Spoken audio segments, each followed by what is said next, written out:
Okey, selamat datang ke sesi penerangan arsip kita hari ini. Kita akan terus menyelak halaman satu sejarah lisan yang agak gelap, terus dari bilik kebal fiksyen Shasha. Korang bayangkan satu memori hitam dari tahun 2005 melalui rekod pribadi seorang kapten kru restoran yang bernama Harris. Sebagai penyiasat sastera rakyat tempatan, kes ni memang tangkap perhatian saya. Sebab apa tahu? Sebab ia bukan sekadar cerita hantu biasa. Ia sebenarnya satu pemerhatian yang cukup mendalam tentang macam mana sejarah fizikal sesuatu tapak tu boleh tinggalkan kesan psikologi yang sangat mengerikan. Dah bersedia? Jom kita rungkai misteri ni sama-sama. Pernah tak korang terfikir apa agaknya yang akan jadi kalau satu perniagaan moden tu dibina betul-betul di atas tapak tragedi berdarah yang dah lama dilupakan? Kita memang selalu tengok bandar-bandar pesat membangun kan, dengan struktur konkrit, serba baru yang menimbus tapak-tapak lama. Tapi persoalan utamanya, adakah memori masa lalu tu benar-benar terpadam atau ia sebenarnya sekadar terperangkap di bawah lantai jubin perniagaan moden tu? Kisah Harris kat Kajang ni memang akan memaksa kita untuk melihat bangunan di sekeliling kita dari perspektif yang sama sekali berbeza. So, ceritanya bermula pada tahun 2005.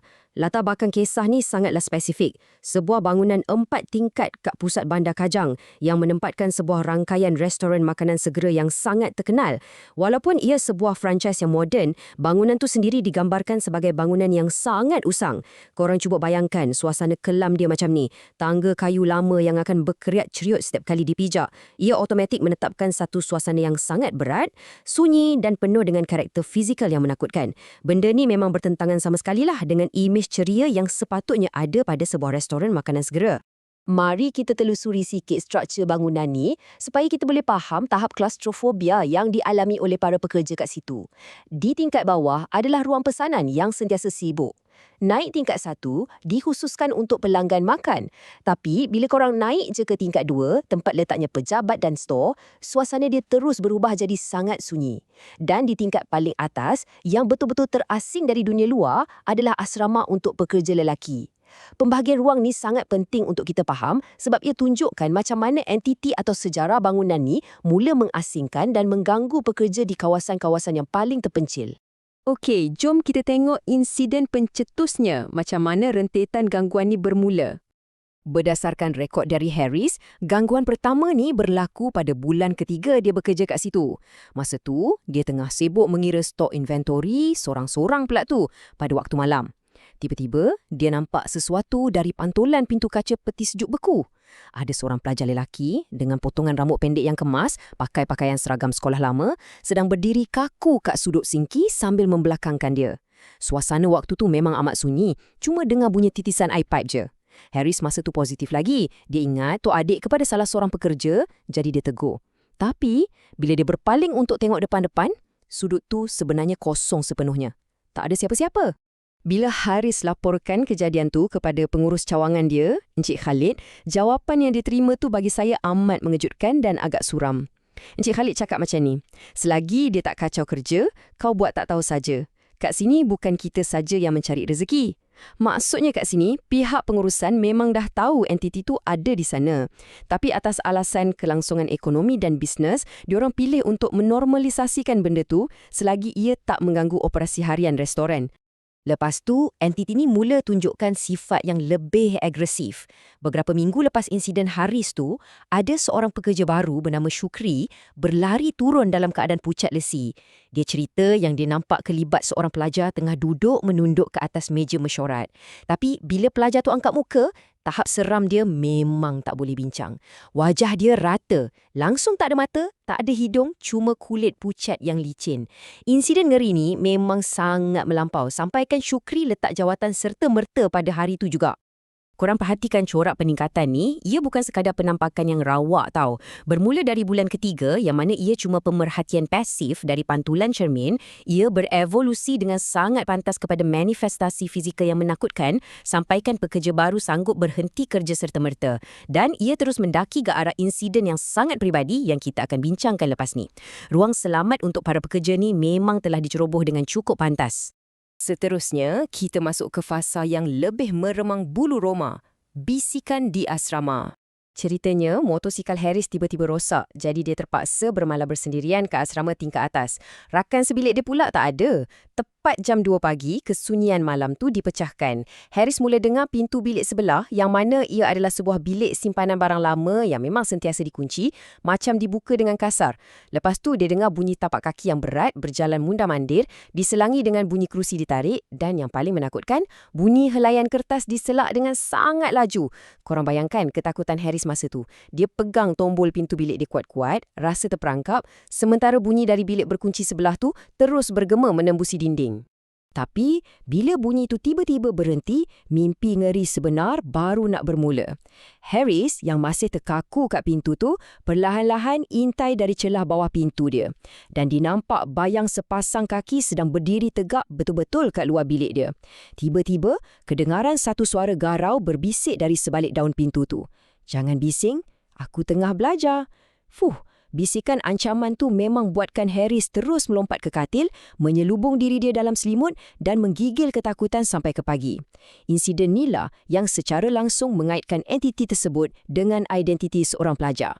Sekarang mari kita beralih ke misteri ruang bawah tanah terlarang. Disebabkan beberapa hal, pengurusan atasan akhirnya arahkan staf untuk mengosongkan ruang bawah tanah yang dah sekian lama dikunci rapat. Bila diorang buka je pintu dan masuk bawah lampu suluh, diorang jumpa satu kontras yang sangat-sangat pelik. Keseluruhan bilik tu lembab, bau dia hapak sangat dan dilitupi dengan sarang labah-labah yang tebal. Memang nampak sangat dah lama tak berusik. Tapi, ada satu objek kat tengah-tengah tu, sebuah meja bulat kecil dengan bangku. Dan meja ni berada dalam keadaan yang terlalu sempurna. Langsung tak ada habuk, licin berkilat, seolah-olah ada seseorang yang selalu duduk kat situ dan mengelapnya setiap hari. Dan apa yang paling meremangkan bulu roma, di atas meja yang mustahil bersih tu, betul-betul di bawah satu-satunya mentol malap kat ruang tu, terletaknya satu objek penyambung penceritaan kita ni. Sebuah buku latihan lama yang kertasnya dah kekuningan dimakan usia. Penemuan ni secara tak langsung jadi jawapan fizikal kepada bunyi helaian kertas diselak dengan laju dan amaran "jangan bising, aku tengah belajar" yang didengari oleh Harris ke asrama sebelum ni. Jelas ada satu tenaga pelajar yang sangat kuat tertumpu pada buku dan meja tersebut. Okey, rentak cerita ni akan makin laju bila kita masuk ke bahagian kekacauan dan ritual. Sebagai seorang penyiasat, bila saya tengok rekod anomali yang berlaku lepas ruang tu dibuka, ia amat menyeramkan. Gangguan entiti ni dah tak terhad pada visual atau bunyi saja. Ia dah beralih kepada manipulasi alam fizikal secara sangat agresif. Bekalan elektrik mula terputus dengan kerap tanpa sebarang kerosakan sistem. Dan yang paling teruk, ia mula menjejaskan operasi perniagaan. Duit jualan harian asyik short, tak tally dengan rekod sistem komputer. Penyelia akaun diorang sampaikan menangis sebab wang fizikal di dalam peti besi yang memang dah dikunci rapi boleh lesap macam tu je secara misteri. Sesuatu yang berada di dalam bangunan tu sedang betul-betul memberontak. Mungkin sebab ruang rahsianya dah diceroboh.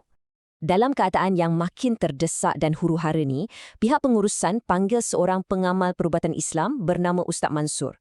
Perkara pertama yang Ustaz Mansur buat sebaik saja melangkah masuk, dia langsung tak pandang ke arah ruang makan restoran tu. Dia terus mendongak, merenung tajam siling tingkat 2 dan dia sebut satu frasa yang amat berat maknanya. Ada janji yang belum selesai. Kenyataan ni secara drastik mengubah pandangan kita semua.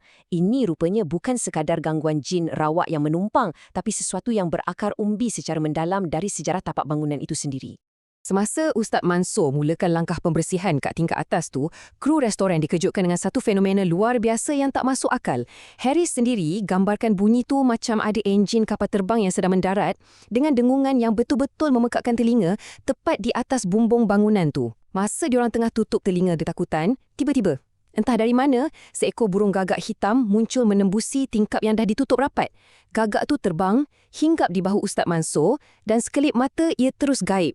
Ini adalah satu manifestasi dan lebihan deria yang menunjukkan betapa pekat dan kuatnya tenaga sejarah yang terperangkap kat situ.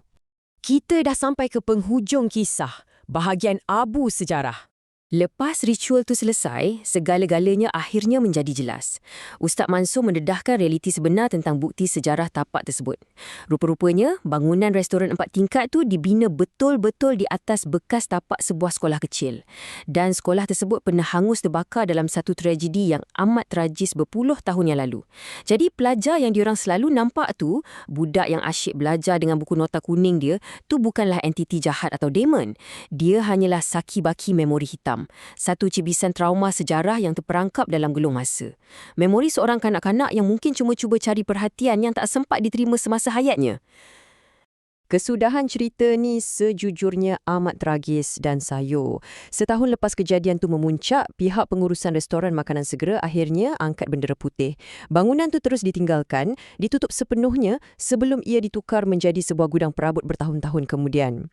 Tapi bagi Harris, sejarah tak semudah itu dapat dipadamkan hanya dengan menukar ganti penyewa bangunan. Sampaikan ke hari ini, setiap kali dia memandu melewati bangunan yang dah kosong tu, sesekali dia masih boleh nampak kelibat pelajar lelaki tersebut berdiri kaku kat tingkap-tingkat 2, merenung diam ke arah kesibukan Bandar Kajang. Dunia di luar terus bergerak maju, tapi malangnya garis masa pelajar tu masih kekal beku di sana. Kisah Harris ni sebenarnya tinggalkan kita dengan satu renungan yang cukup mendalam. Dunia yang kita pijak ni bukan milik kita sendirian. Jadi, lepas korang dengar sesi bedah siasat arkif kita ni, dan nanti bila korang berjalan-jalan di tengah bandar, tengok struktur konkrit yang serba baru yang gah tersergam, cuba tanyakan pada diri sendiri, berapa banyak sebenarnya kenangan yang terperangkap dan janji yang belum selesai sedang bersembunyi jauh di bawah tapak kaki korang. Teruskan sifat ingin tahu korang dan sentiasa perhatikan sekeliling. Sebab, percayalah, kita tak akan pernah tahu apa yang sejarah tinggalkan di sebalik dinding yang baru dicat.